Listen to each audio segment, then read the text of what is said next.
নমস্কার, চলে এসেছি নয়ন কিচেনে নতুন একটা রেসিপি নিয়ে। রেসিপিটা হলো তেলাপিয়া মাছের ঝোল, গাটি কচু আলু আর আর হলো পেপুল ডাঁটা দিয়ে ঝোল মাছের। তো দেখতে থাকুন। তো এখানে আমি কড়াইতে সাদা তেল দিয়েছি, তেলটা গরম হয়ে গেছে। আপনারা এখানে চাইলে সরষের তেল দিতে পারেন। তো আমি মাছটা ছেড়ে দিচ্ছি। নুন হলুদ তো মাখাই আছে ভাজার জন্য। মাছটা ভাজা হয়ে গেছে। এখানে দিয়ে দিচ্ছি গোটা জিরে, এখানে দিয়ে দিচ্ছি গাটি কচু আলু,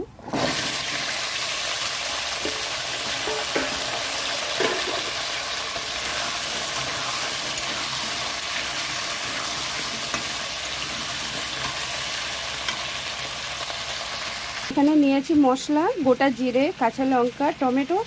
এটা এখন বেটে নেবো মিক্সিতে। এটা ভাজা হয়ে গেছে, তো আমি নামিয়ে নিচ্ছি। তো এখানে মশলাটা বাটা হয়ে গেছে। এখানে হচ্ছে আদা বাটা, তো এখানে দিয়ে দিচ্ছি আদা বাটা। এখানে আদাটা একটু ভাজা হয়ে গেছে, এখানে দিয়ে দিচ্ছি মশলা।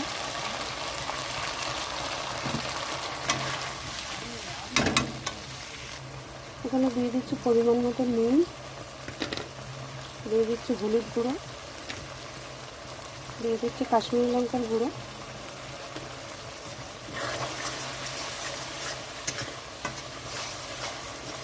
তো মশলা সব দেওয়া হয়ে গেছে, মশলাটা ভালো করে কষিয়ে নিতে হবে।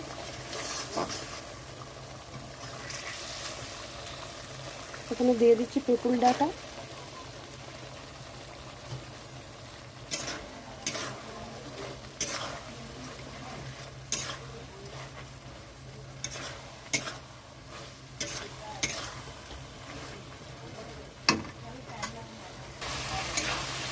এখানে মশলাটা কষানো হয়ে গেছে। এখানে আমি দিয়ে দিচ্ছি ভেজে রাখা আলু আর গাটি কচু।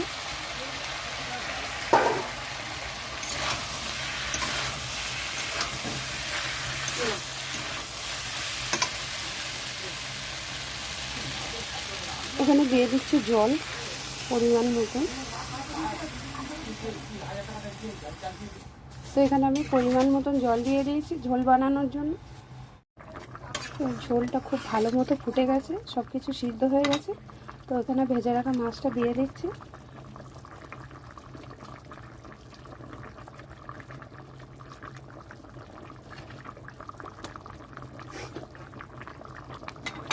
মাছটা তো খুবই নরম মাছ, খুব বেশিক্ষণ ফোটাবো না, একটু ফুটিয়ে নামিয়ে নেব।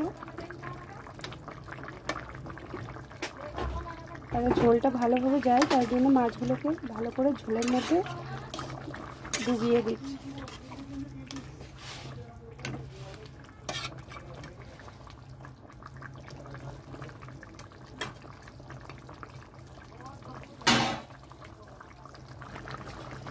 তো রান্নাটা হয়ে গেছে, নামিয়ে নিচ্ছি।